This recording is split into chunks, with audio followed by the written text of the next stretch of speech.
from the last part of the last tape. Now starts this tape.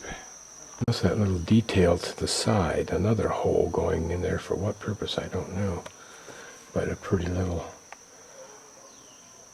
stand for the tree.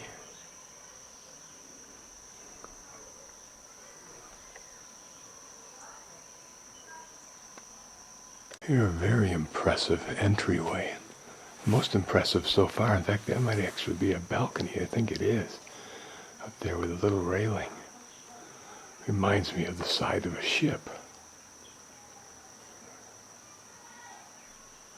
But this is the first all-wood entryway I've seen. And even these entry into this little courtyard is beautifully done. Look at the carving there. Wow.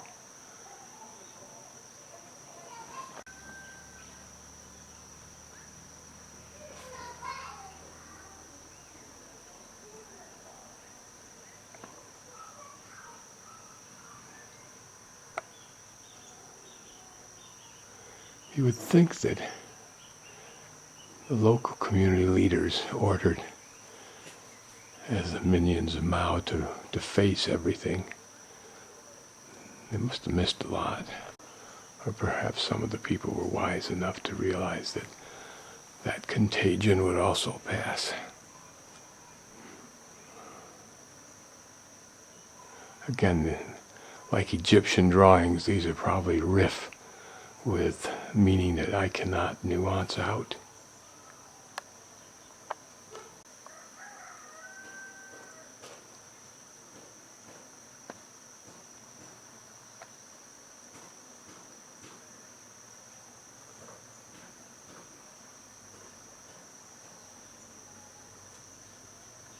Look at the dramatic carving.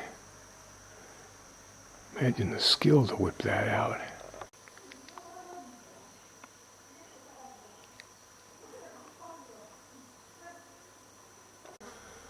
Very ornate hook holding device.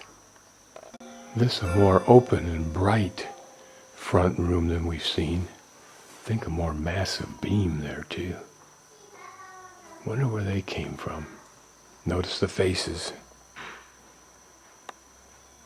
I suspect that in the Cultural Revolution, those who were wealthy were attacked first.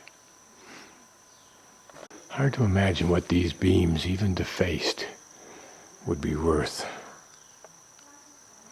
Not that I'd want to remove them, but I'm just trying to think of how much value others would place on this in monetary terms. To me, they're just amazing pieces of wood sculpture.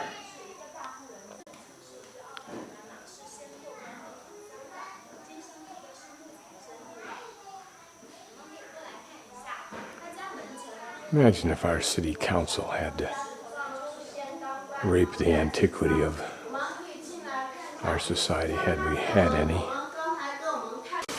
My guess is that this is the normal end of the little trek through the village. But I'm going to go back. I think I missed one. And I know I missed.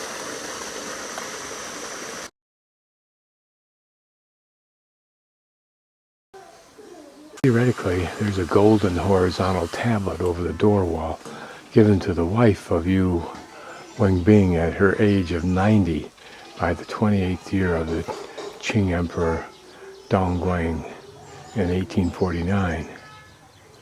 And it's the same as the tablet of the two dragons play with pearl in Shangqing Gate in Imperial Palace. So just on its face it seems to be impressive. Whether in there a gold piece went, I don't know. And 1, 2, 3. 1, 2, 3. Ah, legs. Oh yeah. Huh. Are you like? A washing stoop. And here, interesting old dam. Interesting old bridge. Whether this was always its design, I don't know. Three very large slabs of rock. Somewhere ahead, I hope to find a trail that takes me back to the right. and out. This is interesting because this land is all fenced off to keep little critters out, which suggests they have a market that demands high quality. That's where I was before I made this additional little sojourn.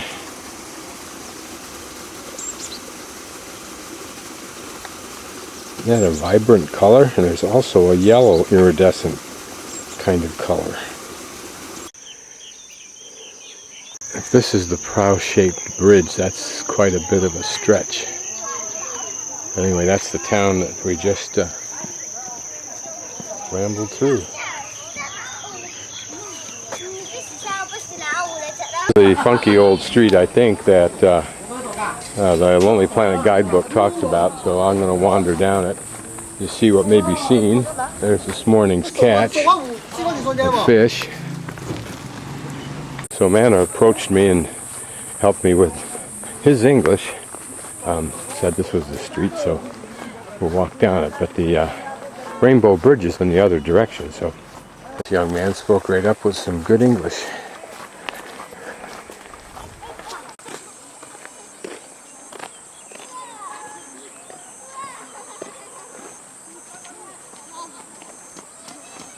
The original, an early abandoned now except for local traffic and kids going back and forth to school.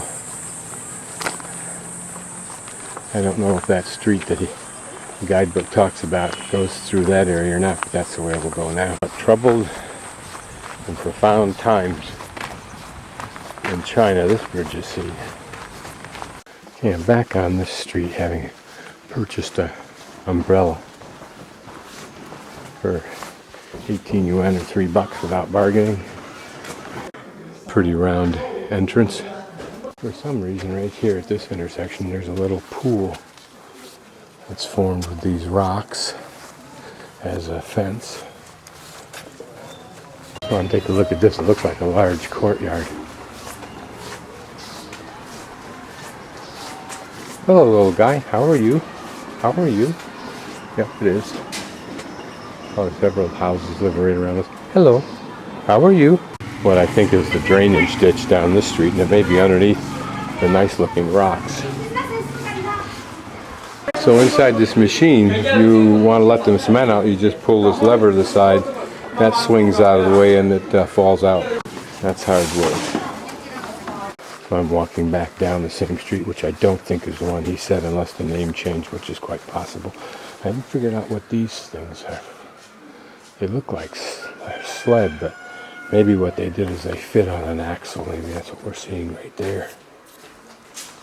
That's how these heaters are used in those little round thingies.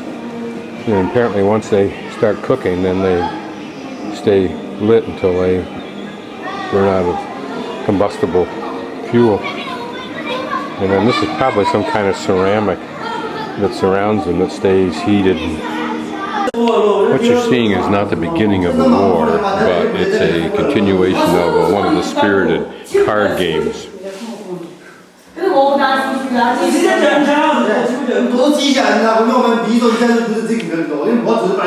And this is one of my favorite dishes, fried egg, and a wok with vegetables. These are just local vegetables, probably a Chinese cabbage of some sort. You can make this at home with bok choy or any number of things.